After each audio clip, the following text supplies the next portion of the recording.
Hola, buenas tardes tengan todos ustedes. Quiero darles la más cordial bienvenida a nuestro cuarto evento del seminario titulado Los desafíos de la libertad religiosa en el sistema interamericano de derechos humanos. Es para nosotros de verdad todo un agasajo, un honor contar el día de hoy con los ponentes que vamos a presentar en un rato, el maestro Aarón Castillo y la doctora Ilva Hoyos Castañeda de Colombia. Quisiera, para poder empezar con este evento, presentar a las personas que integran el panel, y ellas son la doctora Ana María Celis, directora del Centro UC Derecho y Religión, con sede en Chile, y presidenta del International Consortium for Law and Religion Studies, ICLARS; el doctor Alejandro Landero, también aquí presente, director nacional del Pontificio Instituto Juan Pablo II, que forma parte de la red de universidades Anáhuac en México. Y como ponentes el día de hoy vamos a contar con la destacada participación del maestro Aarón Castillo Fernández y la doctora Ilva Hoyos Castañeda, que esperamos se pueda unir a nosotros en unos minutos. Para comenzar con nuestro programa, quisiera pedirle a la doctora Ana María Celis si es tan amable de brindarnos un mensaje de bienvenida para este cuarto evento de nuestro seminario. Doctora Ana María, si eres tan amable. Muchísimas gracias, Marcelo, y ante todo quisiera agradecerte a ti que nos convocaste para unirnos a este seminario, que ha sido tan útil, yo lo digo también como académica, en el sentido de poder dar un panorama de lo que está sucediendo a nivel de libertad religiosa en nuestra región, y en particular con el acento de la vinculación hacia los organismos o hacia el sistema interamericano de derechos humanos. Creo que es una iniciativa nueva de las actividades fecundas que hemos tenido durante el tiempo de la pandemia y que ha permitido reunirnos de distintos puntos de la región en este tema común.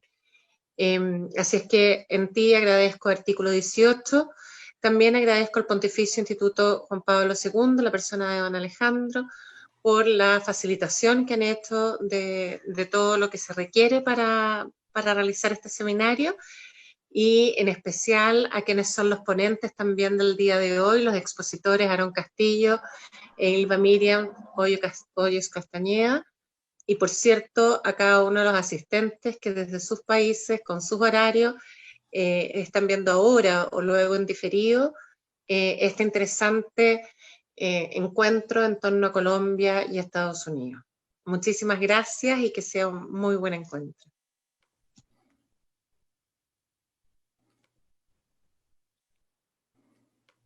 Perdón. Muchas gracias, Anita, por tus palabras de bienvenida. Me gustaría entonces, si les parece bien, presentar al maestro Aarón Castillo Fernández, quien va a ser nuestro primer ponente el día de hoy. El maestro Aarón Castillo es licenciado en Derecho por el Instituto Tecnológico Autónomo de México, con mención especial, maestro en Derecho Constitucional por la Universidad Iberoamericana, con mención honorífica. Obtuvo la especialización en Estudios Sociales, Económicos y Políticos por la Universidad de Notre Dame y el Phoenix Institute, con summa cum laude. Profesor de tiempo completo en los programas de licenciatura y posgrado de la Facultad de Derecho de la Universidad Panamericana, Campus Guadalajara y Aguascalientes, así como profesor invitado en las áreas de entorno político y factor humano del Instituto Panamericano de Alta Dirección de Empresas, IPADE.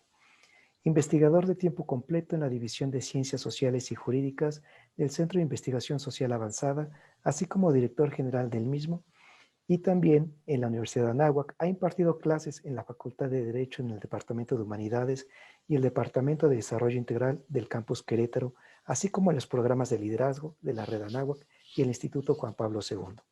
Ha impartido clases y conferencias sobre temas de derecho, política y humanidades en México, Brasil, Cuba, Austria y los Estados Unidos. Actualmente es el director ejecutivo del Phoenix Institute. Desde hace 2 años vive en San Antonio, Texas, en compañía de su esposa y su hijo, donde supervisa los proyectos que impulsa la Arquidiócesis de San Antonio en favor de la vida, la paz, la justicia y la promoción de la dignidad humana. Muchas gracias, maestro Aarón Castillo, por estar con nosotros el día de hoy. El micrófono es todo tuyo. Le cedemos la palabra. Perfecto, pues muchísimas gracias. Qué gusto estar el día de hoy con ustedes. Le agradezco mucho a Marcelo, a la red, a la Universidad de Anáhuac, Artículo 18, la invitación para estar aquí el día de hoy. Como decía Marcelo, yo desde hace 3 años ya voy para 3 años viviendo aquí en los Estados Unidos, trabajando en la Arquidiócesis de San Antonio. Soy el director del Secretariado de Misión de la Arquidiócesis, que como se dijo en la presentación, es la oficina que coordina todas las labores de protección de la vida, de promoción de la justicia social, y también nos encargamos de la atención a jóvenes adultos. De tal manera que pues, tengo un par de años metido de lleno en la experiencia de la iglesia en los Estados Unidos y desde esa perspectiva les quiero presentar algunas ideas sobre el marco normativo y el estatus que esto guarda también en el contexto del sistema interamericano. Comparto mi pantalla para desarrollar una breve presentación. Y comienzo diciendo pues lo que todos sabemos, ¿no? Estados Unidos no forma parte de la Convención Americana, participó en la negociación del tratado, lo firmó, pero no lo ratificó, y entonces, pues, si vamos al acervo de la Corte, no encontraremos ahí ningún caso que esté vinculado con el contexto de los Estados Unidos como sujeto de un proceso. Y en cambio sí forma parte de la Comisión Americana de Derechos Humanos, ¿no? Incluso, pues lo sabemos, tiene su sede en Washington, y en general todo esto participa de este espíritu de autodeterminación soberana de los norteamericanos, ¿no? Como el principio general con el que se acercan este tipo de organismos. Ahorita pondré un ejemplo de ello. Los norteamericanos, pues después de la Segunda Guerra Mundial, se empeñaron en crear todo un sistema internacional de instituciones que les ayudasen a generar, ¿no? un orden internacional en el que ellos tuvieran un papel preponderante, pero al mismo tiempo siempre han sido muy renuentes a reconocer todo tipo de tribunales internacionales que osen, ¿no?, intervenir en el ámbito de la soberanía de los Estados Unidos. Y entonces incluso en el contexto de la comisión, donde se han desahogado algunos casos, en particular en materia de libertad religiosa, pues Estados Unidos siempre toma aquello con un profundo escepticismo, diciendo esto no me corresponde, ¿no? Les pongo un ejemplo muy reciente. La Corte Interamericana de Derechos Humanos publica su informe 29/20 sobre el caso de Dahmel Amessiane, que es un caso que está, decíamos, vinculado con los Estados Unidos. Es el caso de un personaje involucrado en la guerra en contra del terrorismo, que fue durante años, es prisionero en Guantánamo, y entonces pues se presenta un caso sobre el que la comisión se tiene que pronunciar y termina publicando un informe. Y les quisiera compartir en la pantalla los últimos párrafos del informe, porque es interesante, ¿no? Aquí se narra cómo aprobado el informe, se le hace llegar a Estados Unidos y se le recomiendan o se le emiten una serie de recomendaciones vinculadas con el caso de el señor Amessiane, y les llamo su atención a este penúltimo párrafo, ¿no? Dice: en abril de 2019, Estados Unidos informó a la Comisión Interamericana de que había tenido en cuenta las recomendaciones no vinculantes realizadas en el informe, ¿no? Subrayan el no vinculantes, y reiteró sus objeciones por la forma en que la Comisión Interamericana interpretaba y aplicaba el derecho de los conflictos armados en este informe de fondo. El caso tenía que ver con una persona que había sido privada de una serie amplia de derechos humanos, incluido el de la libertad religiosa. No era un caso que estuviese centrado exclusivamente en el tema de libertad religiosa, pero sí, esta persona de religión musulmana, en el contexto de su confinamiento en Guantánamo, entre otras cosas, ve cómo se le violentan sus derechos relacionados con la libertad religiosa. El Estado alega, los Estados Unidos alega, que los Estados miembros de la OEA no han dado a la Comisión la competencia o autoridad necesaria. En fin, entonces vemos pues esta manera en la que los Estados Unidos se enfrenta con un sistema como el sistema americano, incluso en el ámbito, decíamos, de la Comisión, por no decir en el ámbito de la Corte. Ahora, esto no quiere decir que en el contexto norteamericano el tema de la libertad religiosa no sea un tema central, de hecho lo es. Hay infinidad de casos desde la primera mitad del siglo XIX que tienen que ver con el tema de libertad religiosa.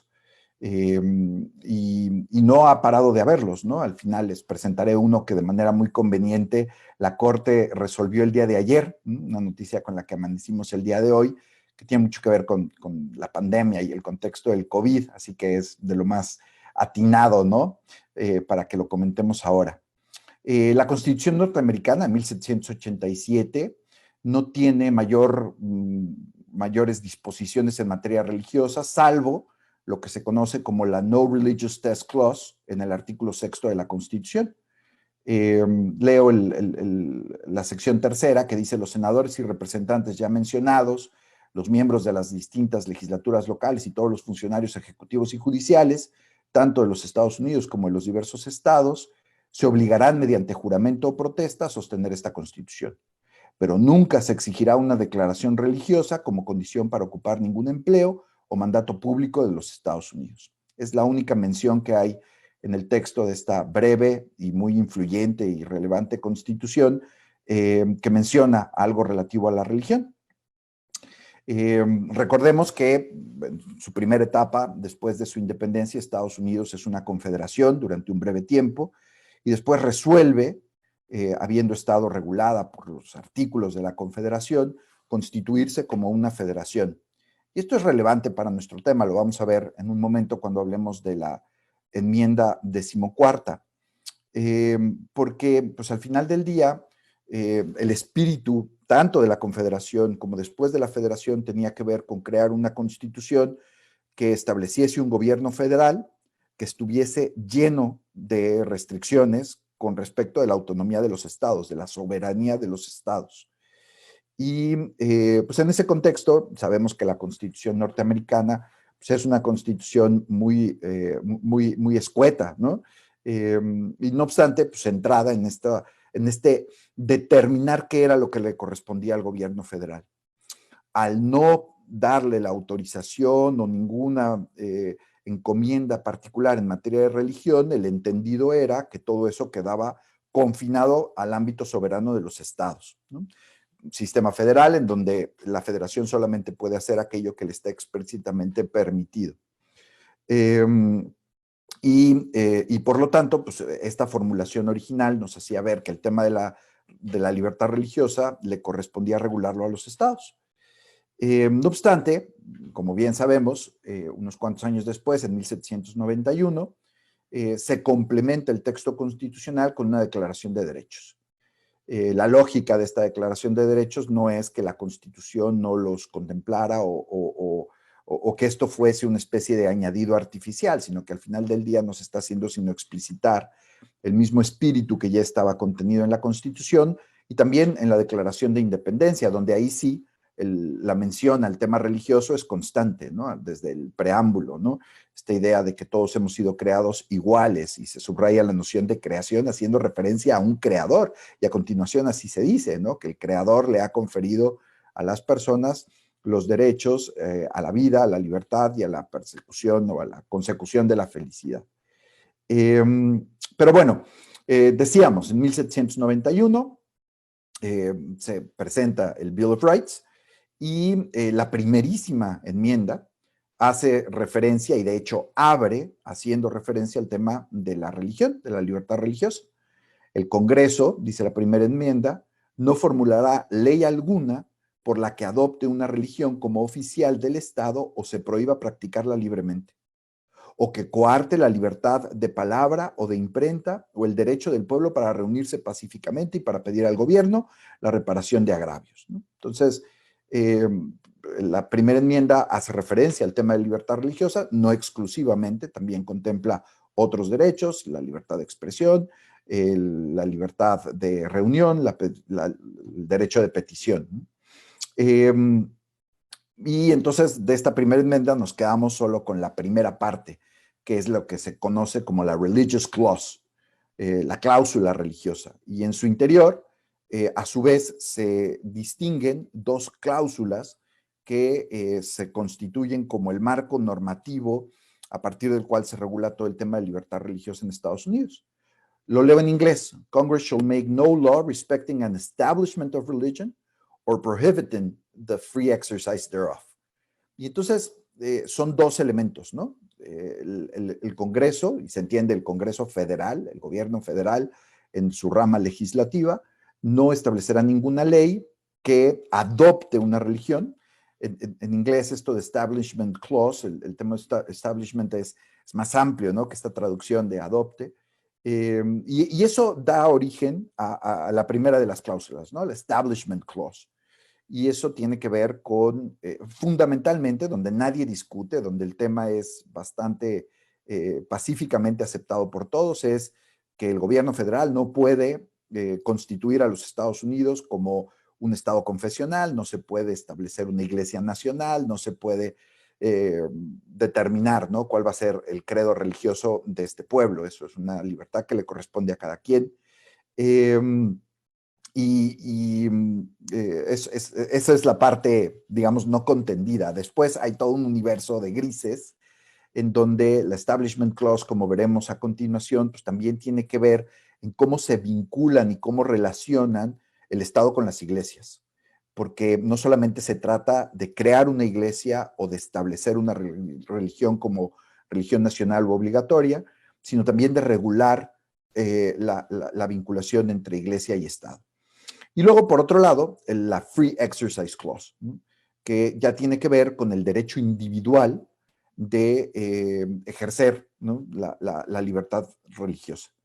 Entonces, ¿qué tenemos como referencias normativas? En el artículo 6 del que ya habíamos hablado, la No Religious Test Clause.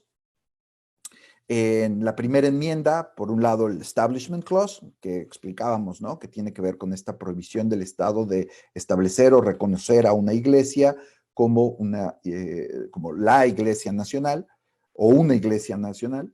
Y la primera enmienda en su Free Exercise Clause, que tiene que ver con esta libertad de las personas para poder practicar su fe. En fin, aquí hay que ser un poco más precisos en el lenguaje. Esta Free Exercise Clause también tiene una parte donde nadie, digamos, discute o contiende, ¿no?, que es todo lo que tiene que ver con la libertad de creencia. Como sabemos, el derecho a la libertad religiosa, pues, es un derecho multiforme, tiene muchas dimensiones distintas. Una de esas dimensiones es la libertad de creencia. Y en general, todas las decisiones de la Suprema Corte e incluso en el ámbito de las legislaciones estatales o de las declaraciones políticas, pues es muy raro toparte con alguien que vaya a criticar aquello. Los norteamericanos, y una y otra vez la Corte lo ha venido reiterando a lo largo de siglos, tienen el derecho a creer en lo que quieran, ¿no? Pero esta Free Exercise Clause, a su vez, contempla la posibilidad de que el Estado regule no la creencia, que es libre, sino la práctica de la creencia religiosa. Uno de los primeros casos vinculado con esto tenía que ver con la poligamia en el contexto de los mormones. Y ahí la Corte, desde el siglo XIX, acaba diciendo que la creencia es incuestionable, cada quien crea lo que quiera, pero el Estado tiene la capacidad, el derecho y la obligación de intervenir y limitar ciertas prácticas derivadas de un credo religioso cuando ellas impliquen algún tipo de conducta antisocial. En nuestro contexto latinoamericano, pues estamos muy acostumbrados a escuchar esto, ¿no? Un poco como podemos creer lo que queramos y practicarlo siempre y cuando aquello no sea constitutivo de delito, ¿no? Entonces, sería un ejemplo de esta parte no contendida con su primer salvedad, ¿no? La creencia es absolutamente libre, la práctica puede ser regulada en la medida en la que tiene algún efecto pernicioso o alguna razón de peso. Y ahora explicaremos un poquito más de esto y tiene que ver con el caso que les quiero presentar, decía al final. Y luego habíamos explicado que la 14ª enmienda también está vinculada con todo el tema de libertad religiosa. Esta es una de las enmiendas que se emiten con posterioridad a la Guerra Civil Norteamericana, este intento de rompimiento de un país que pues, tenía grandes diferencias en su interior y que tenían pues, como un tema central de divergencia el tema de la esclavitud y del reconocimiento de la ciudadanía y nacionalidad de las personas de color. Y entonces la enmienda 14ª lo que hace en términos generales es establecer una prohibición con respecto de los estados del sur, de la Confederación, que se estaban ahora ya incorporando de forma plena a la Unión, decía una prohibición de que estos estados le nieguen, en particular a las personas de color, los derechos que les corresponden por ser norteamericanos, ¿no? Y entonces, con base en esta 14ª enmienda, viene todo un proceso, la palabrita que se suele utilizar es de incorporación de los derechos constitucionales reconocidos en el Bill of Rights, incluido el tema del Establishment Clause y del Free Exercise Clause, a su contexto estatal. Ahora, este es un tema interesantísimo, porque ciertamente cuando se establece originalmente la Constitución y se emite el Bill of Rights, ese no era el planteamiento original. Hasta 1830, buena parte de los estados que conformaban a los Estados Unidos tenían algún tipo de vinculación oficial con alguna iglesia, cuando no reconocían a una iglesia como la iglesia oficial en el interior de ese estado. Un ejemplo que tal vez no sé es más conocido es el de Maryland, que era el estado católico. Pero lo mismo sucedía con los otros estados y otras denominaciones cristianas. Y entonces el planteamiento original era que los estados, ya lo habíamos dicho, podían regular la religión como ellos quisieran, pero que el gobierno federal era el que no podía establecer una religión oficial. A partir de la 14ª enmienda y los propios estados en su complejidad y desarrollo histórico abandonan esa tesis y esa práctica, y la 14ª enmienda no viene sino a decir todos los derechos que te corresponden como ciudadano norteamericano te corresponden como ciudadano del estado en el que vives, ¿no? Pero bueno, por ello es importante esta 14ª enmienda en el tema de libertad religiosa. Robert P. George, profesor de la Universidad de Princeton, pues es un hombre que ha estudiado abundantemente el tema y es un gran profesor. Seguramente muchos de ustedes ya lo conocen, lo han leído, lo han escuchado, y es un hombre con una gran capacidad didáctica y de explicación. Entonces recurro a él para explicar algunas de estas ideas. Hace unos días platicaba con Marcelo Bartolini sobre las expectativas de esta sesión, y entonces él me decía, ¿no?, que la manera en la que los norteamericanos regulan el tema de libertad religiosa pues impacta en el mundo entero, ¿no?, aun cuando no formen parte del sistema interamericano en lo que a la Corte se refiere, pues no importa. O sea, al final la práctica de la religión y la regulación de la religión aquí, culturalmente hablando, todo este universo del soft power y a veces también del hard power, ¿no?, pues acaba impactando en el mundo entero. Y los norteamericanos se han arrogado el derecho de ser uno de esos vigilantes del cumplimiento de la libertad religiosa en el mundo, como bien sabemos, paréntesis, ¿no? Cada año la Secretaría de Estado emite desde hace ya mucho tiempo este informe anual que se le proporciona a todos los miembros del Congreso para que actúen en consecuencia sobre la protección del derecho a la libertad religiosa en el mundo entero. Y Estados Unidos, a veces más, a veces menos, dependiendo de la administración, pues no deja de cabildear y de presionar en términos de libertad religiosa. La administración Trump se ha tomado esto en serio, en particular en lo que a la persecución de cristianos en Medio Oriente se refiere. Pero bueno, entonces decíamos, ¿no? Marcelo me decía, pues lo que pasa en Estados Unidos impacta a todo el mundo. Y es cierto. Y una de las cosas que me decía es, pues es un país en donde se dice que se toma en serio por este Establishment Clause la separación entre Estado e iglesias. Y no obstante, pues vemos a los presidentes que constantemente están pidiendo la bendición divina, ¿no?, sobre Estados Unidos. Así terminan ordinariamente sus discursos, sus mensajes a la nación. Pues es muy común escuchar aquello de God bless America, ¿no? Ahora Joe Biden, presidente electo, suele decir pide la protección de nuestras tropas. May God protect our troops, me parece que es lo que dice siempre en el cierre de sus discursos.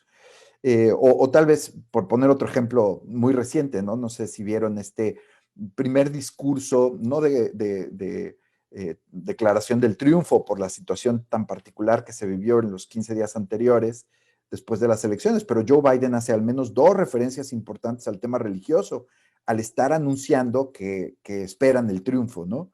Uno, a un himno religioso católico que él conocía y que quería ahora utilizar para inspirar a la nación, y después una anécdota familiar, ¿no? Siendo católico, pues contaba cómo cuando se despedía de sus abuelos, su abuelo le decía, Joey, keep the faith, ¿no? Mantén la fe. Y que la abuela le decía, no, Joey, spread the faith, ¿no? Anuncia la fe, compártela. Y eso es interesantísimo, ¿no? O sea, este hombre está pues, encaminándose para ser el presidente de un país profundamente dividido.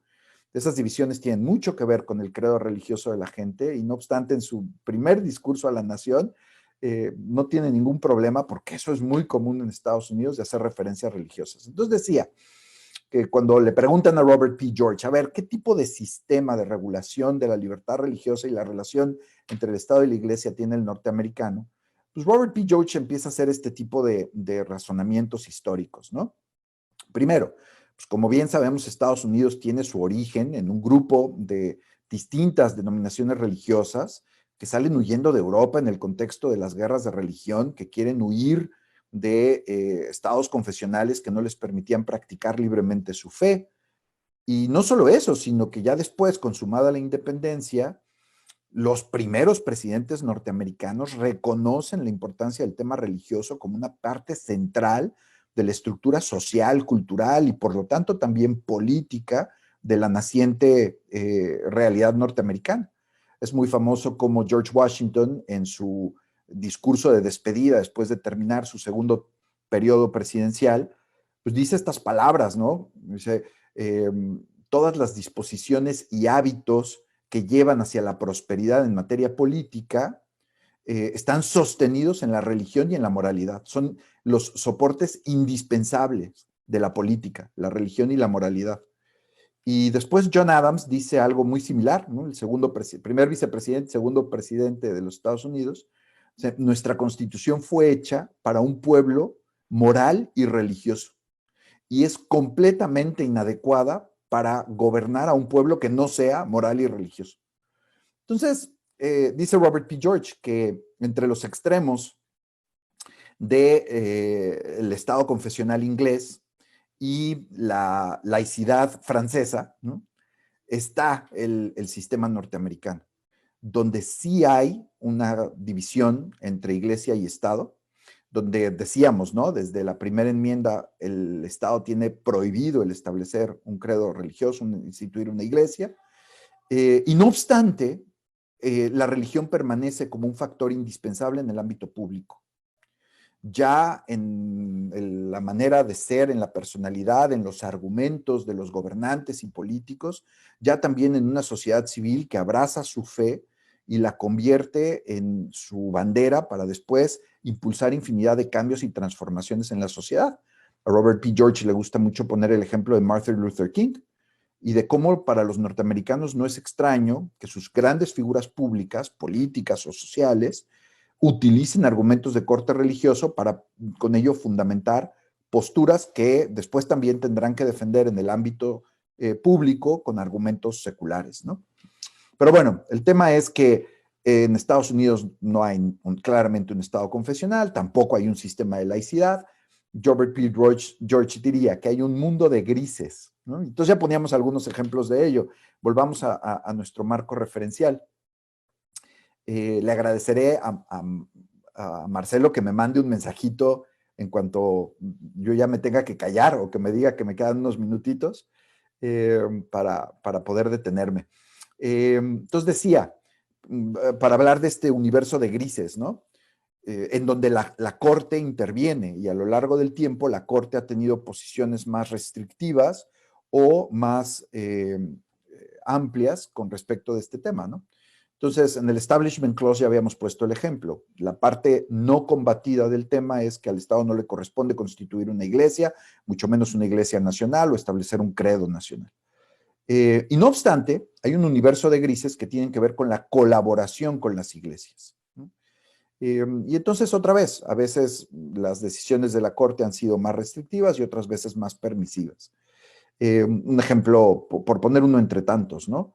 Gobierno estatal que tenía un programa para apoyar a las escuelas públicas y privadas para que los niños pudiesen ir a la escuela en un transporte público, ¿no?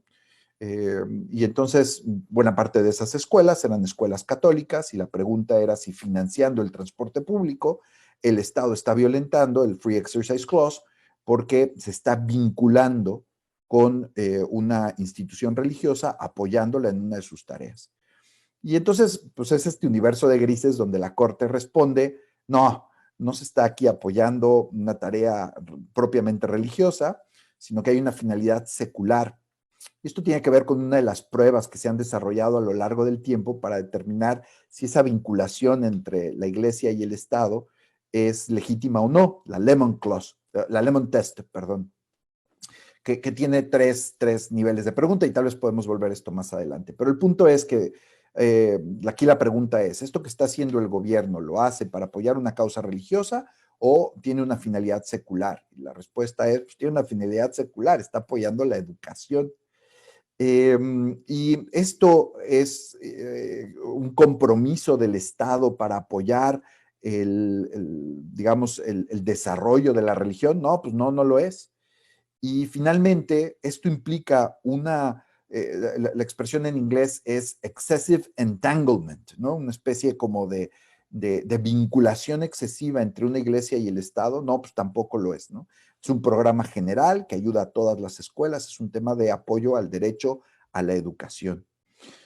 Otro tema donde esto se ha discutido también en el ámbito de la educación tiene que ver con si es legítimo o no que los estados apoyen a los padres de familia financieramente para que sus hijos puedan estudiar, no en las escuelas públicas que son gratuitas, sino en las escuelas privadas que pueden ser religiosas o no.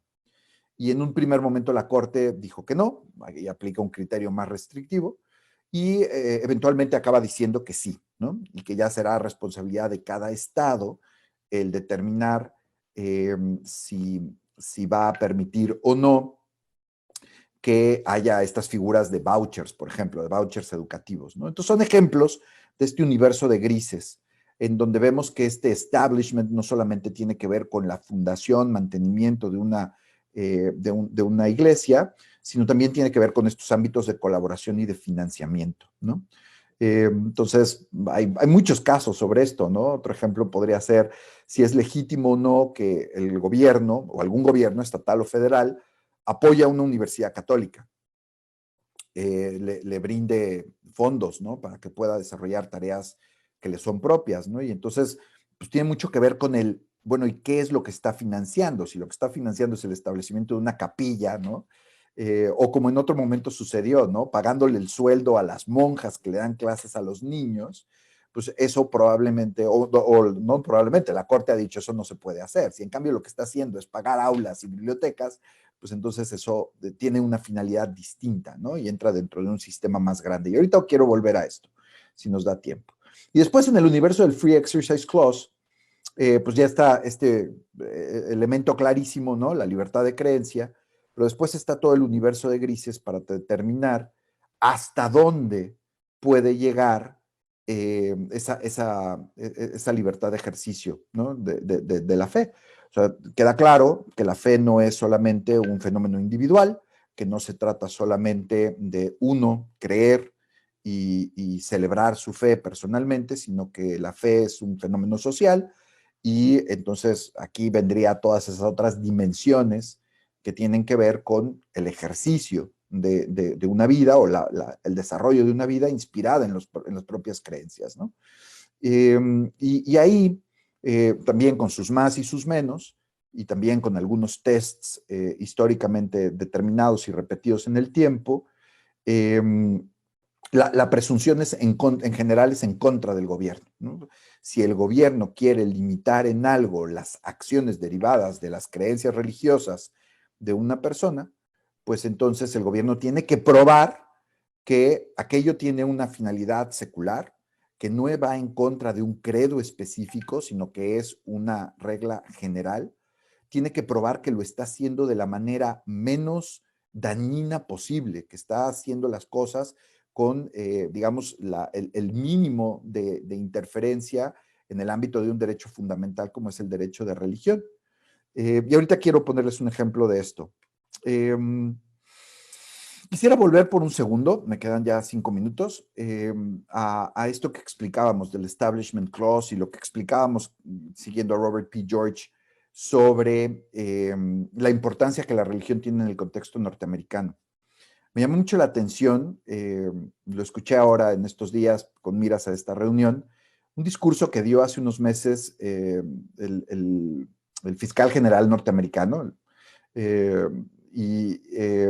William Barr, en donde habla precisamente del tema de libertad religiosa. Y me llamó muchísimo la atención porque toda su línea de argumentación sigue precisamente el camino ya establecido por Washington y por Adams, ¿no?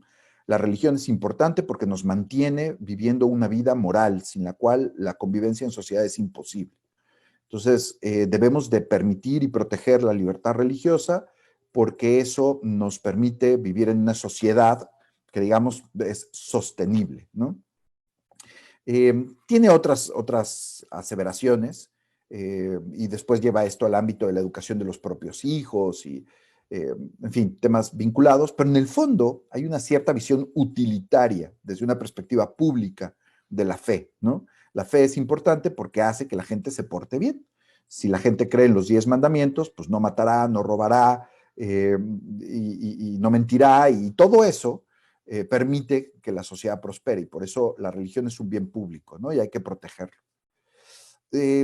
Cosa distinta encontramos a manera de argumentar por qué es conveniente el tema de libertad religiosa en otros ámbitos. A mí me ha llamado mucho la atención, ahora que he estado trabajando en contacto con la Conferencia del Episcopado Norteamericano, o en mi caso con la Conferencia Estatal de los Obispos Tejanos. Los 16 obispos están reunidos en una conferencia estatal y pues tienen todo un brazo de cabildeo que entre otras cosas lo que hace es promover la libertad religiosa. Texas es un estado muy particular en este sentido. El Congreso solamente sesiona durante 6 meses cada 2 años. Y en esos 6 meses, a menos que haya una emergencia que justifique que el gobernador convoque de nuevo a los legisladores, en esos 6 meses se tiene que legislar todo lo que se va a legislar en 2 años, ¿no? Y entonces, con miras a esa sesión legislativa, los obispos tienen, como tantas otras organizaciones, un lobby. Y ese lobby lo que hace es promover, votando y promoviendo el voto a favor o en contra de distintas leyes, a la luz de una agenda que los obispos proponen, y cada 2 años la renuevan. Acaban de emitir la de este año, porque en enero comienza la siguiente sesión legislativa, y esa agenda está dividida en 8 temas. El primero es la protección de la vida, y el último es la protección del medio ambiente, y en medio está el tema de la libertad religiosa. Y si ustedes ven todos los argumentos de por qué la libertad religiosa es importante, hombre, no están en contra de los que proponía William Barr o de los que proponían en su momento Washington o Adams, pero más bien lo que enfatizan es la labor social que promueve la iglesia y en este caso los cristianos, los católicos, ¿no? Y lo mismo hacen las otras denominaciones, ¿eh? Y entonces se habla del número de hospitales que se tienen, el número de universidades, el número de niños que se educan en las escuelas católicas, el número de dispensarios médicos, el número de caridades católicas y los miles, decenas de miles de personas que se benefician de este tipo de servicios. Y entonces lo que explican es pues que la fe nos mueve a la acción y en la acción beneficiamos a la sociedad.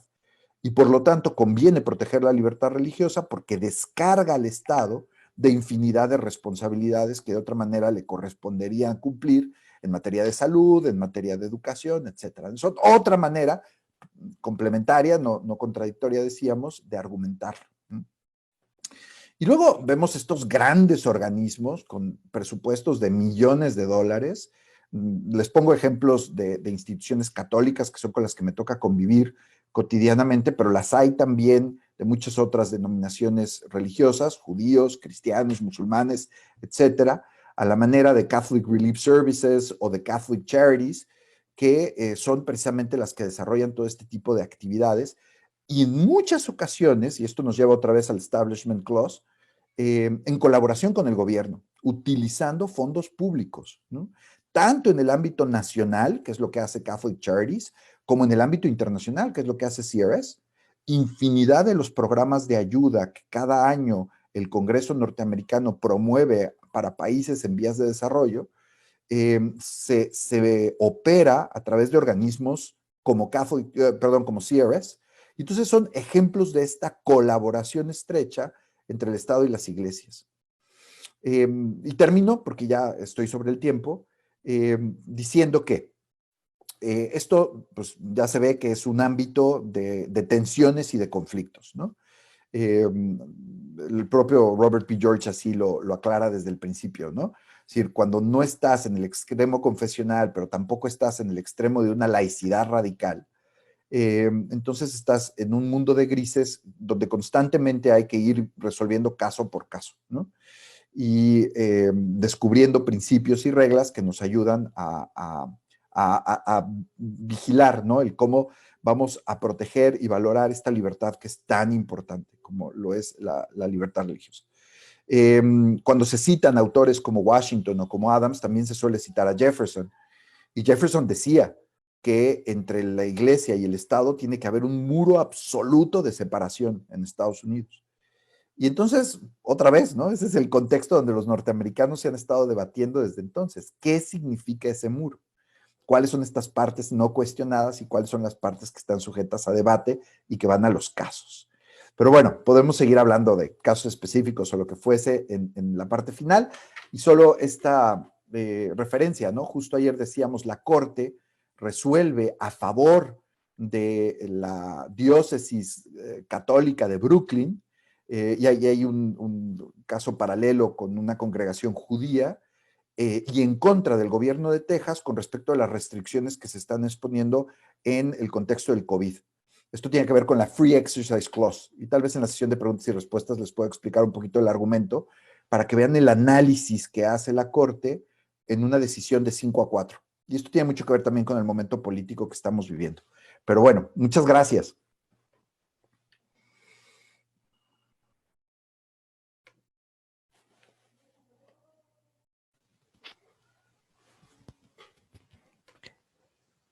Quiero agradecer muy cumplidamente a nuestro amigo, el ponente Aarón Castillo, por su brillante participación a cargo de la perspectiva de la libertad religiosa en los Estados Unidos. Y ahora me gustaría presentar también a la doctora Ilva Hoyos Castañeda. Ella nos va a ayudar para que el día de hoy también tengamos una visión de Colombia, como de los desafíos de la libertad religiosa en el sistema interamericano. Ella es abogada y doctora en Derecho por la Universidad de Navarra. Ha realizado estudios de Derechos Humanos en la Universidad Complutense de Madrid y en el Instituto de Derechos Humanos de Costa Rica, así como de protección de menores de edad contra la violencia y los abusos sexuales en la Pontificia Universidad de México. Fue decana de la Facultad de Derecho y directora de Humanidades de la Universidad de La Sabana en Colombia. Ha sido conjuez en el Consejo de Estado y procuradora delegada para la defensa de los derechos de la infancia y la familia. Ha sido asesora del Pontificio Consejo para la Familia, el CELAM y la Conferencia Episcopal de Colombia. Participó como laica experta en la Quinta Conferencia General del Episcopado Latinoamericano, realizada en Aparecida, Brasil, y auditora en el primer Sínodo de la Familia en la Ciudad del Vaticano. Sus áreas de investigación son la dignidad humana, la noción de persona, el derecho de libertad religiosa y el derecho de infancia. Actualmente preside el Consejo de Protección de Niños y Personas Vulnerables de la Conferencia Episcopal de Colombia y es profesora universitaria. Entre sus publicaciones se destaca De la dignidad y los derechos humanos, una introducción al pensar analógico, la persona y sus derechos, consideraciones bioético-jurídicas, el derecho de libertad religiosa en la Constitución de 1991 y el concepto jurídico de persona. Con ustedes le dejamos el uso de la palabra a la doctora Ilva Hoyos Castañeda desde Colombia. Doctora, bienvenida, muchas gracias.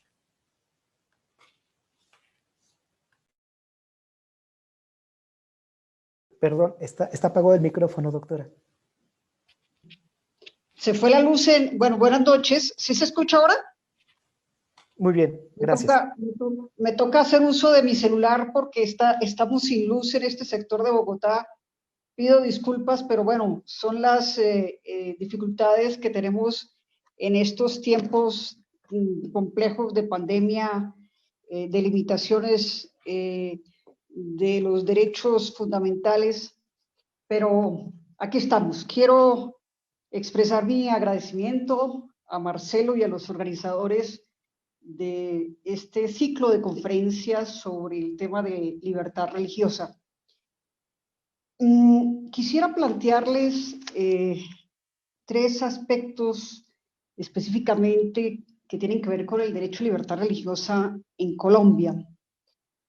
Recordando que nosotros tenemos disposición concordataria que de manera expresa reconoce el derecho fundamental a la libertad religiosa, artículo 19. Nuestra Constitución es del año 1991. También tenemos concordato del año 1974, un concordato que podríamos decir que ha entrado poco a poco en desuso, porque incluso en temáticas tan complejas como las que tienen que ver con la estructuración de la Iglesia y el principio de la laicidad del Estado, la Iglesia ha considerado como no prudente hacer uso de ese instrumento de derecho público internacional.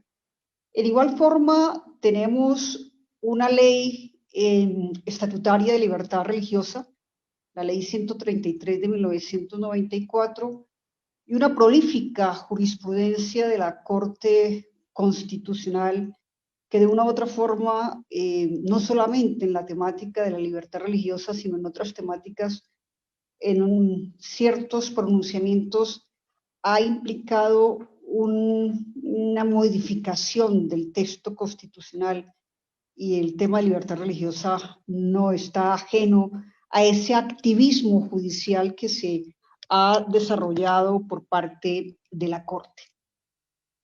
En el año 2017, a su vez, Colombia estableció la primera política pública nacional de libertad religiosa.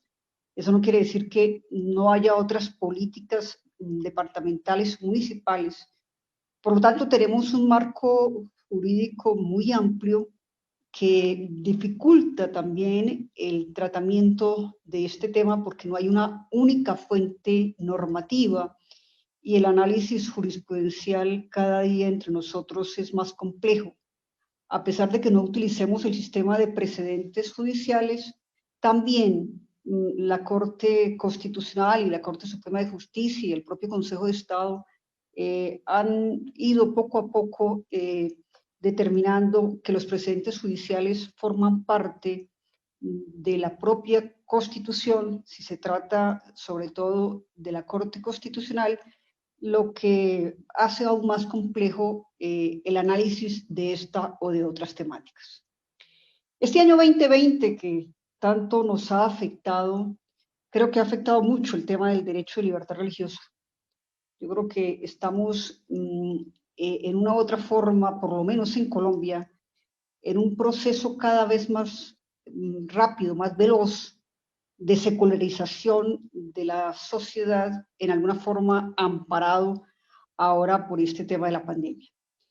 Y los tres temas que yo quisiera, de una manera somera, con ciertas pinceladas, plantear, son los siguientes.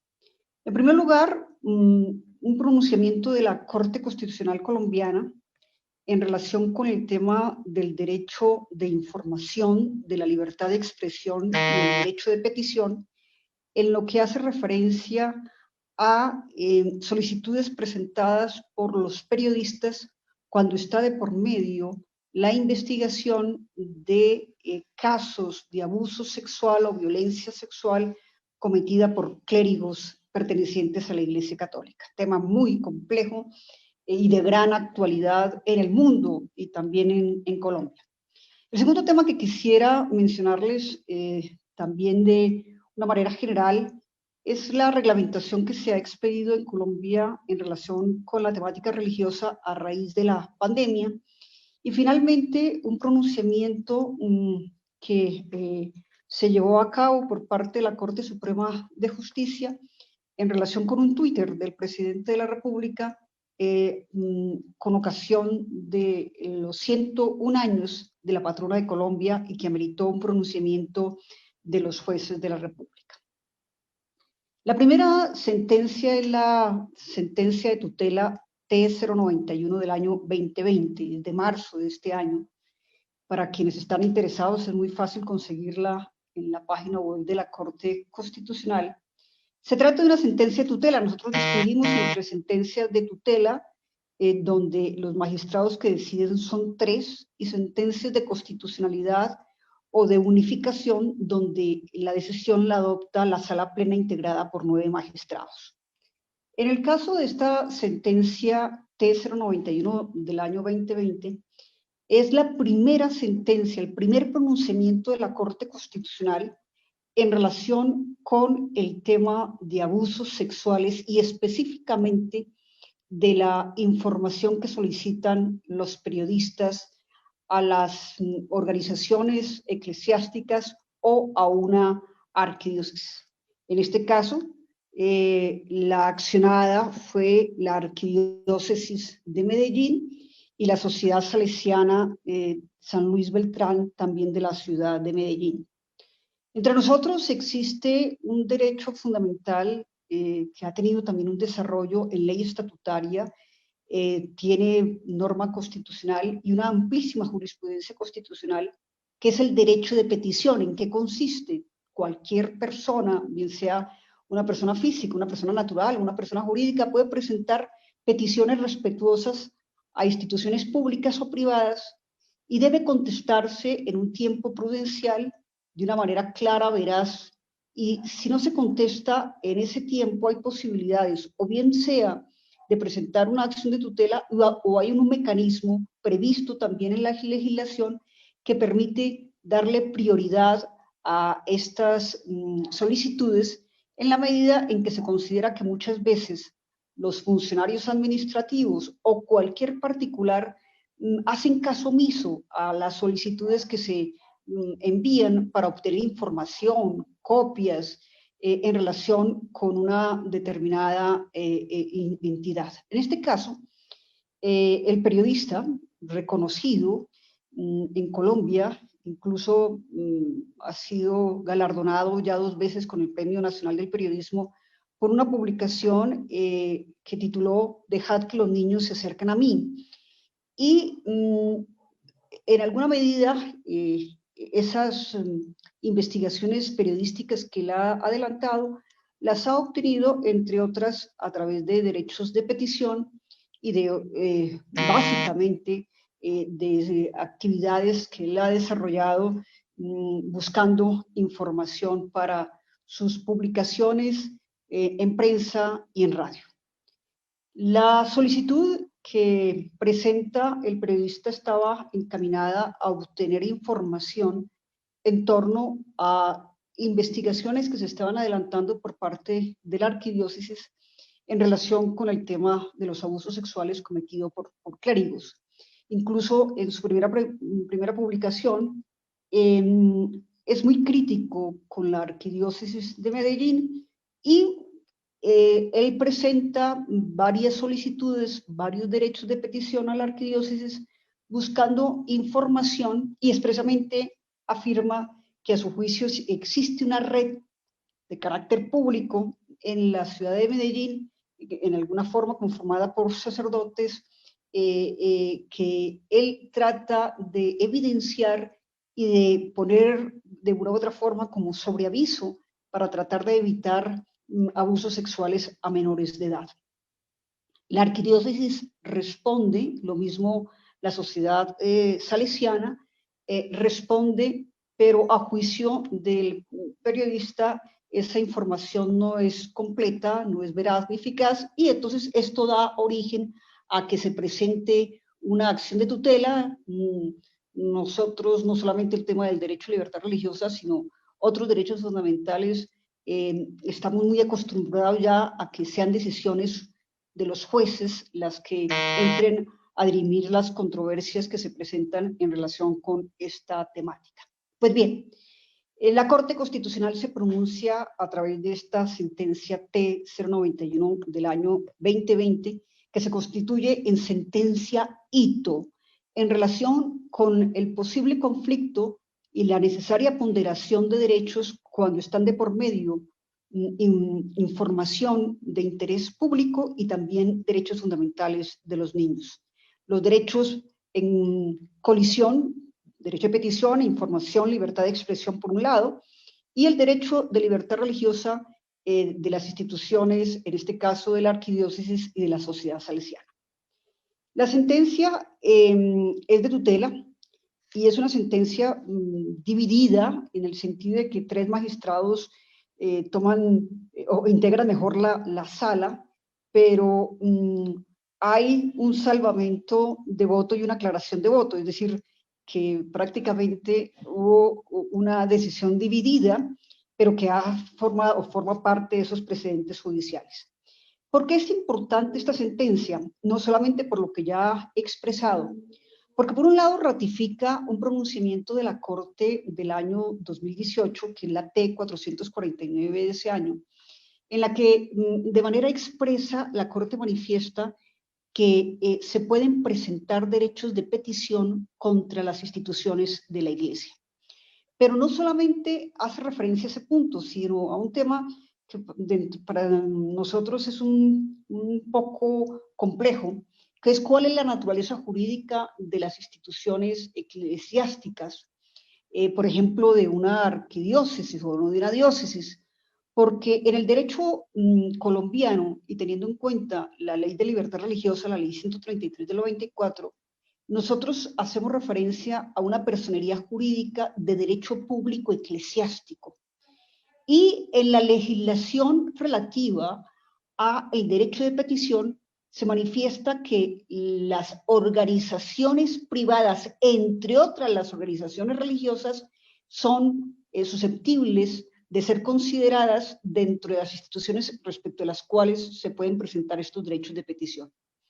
La Corte, en esta tutela del año 2018, considera que la personería de las instituciones como la Arquidiócesis de Medellín es una organización privada y en este sentido está sometida a la legislación y a la jurisprudencia relativa al derecho de petición. Esta sentencia T-449 de 2018 también es importante porque hace referencia al principio de la laicidad del Estado. No puedo en extenso referirme a ella.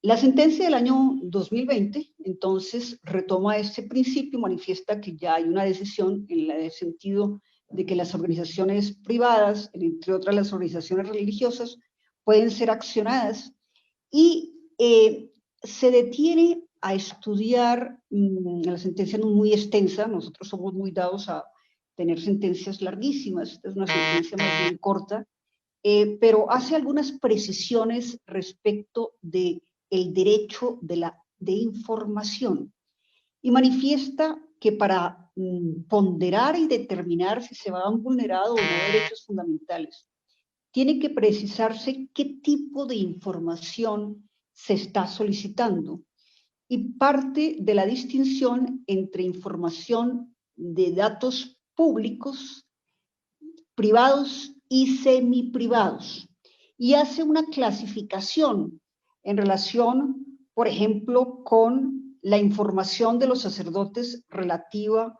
a la trayectoria y a la relación con la organización religiosa.